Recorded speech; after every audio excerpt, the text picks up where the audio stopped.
महिला डाक्तर बलात्कार मामलें सारा देश में विरोध शत्रु भी होगले एक कलकत्ता रे जड़े महिला डाक्तर को बलात्कार और हत्या पर सारा देश में क्रोध देखा मिलूची एवं यही क्रोध एतिकी रूप नहीं जे शत्रु मानक मध्य एकाठी करिछि।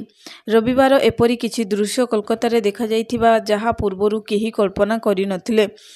कलकत्तार ईस्ट बेंगल फुटबॉल क्लब एवं मोहन बागान को घोर प्रतिद्वंदी भावे विवेचना करा जाए किंतु उभय क्लबर समर्थक माने आरजी कर हॉस्पिटल ट्रेनी डॉक्टर को पाई न्याय दाबी करी रास्ता रे एकाठी प्रदर्शन विरोध करथिले।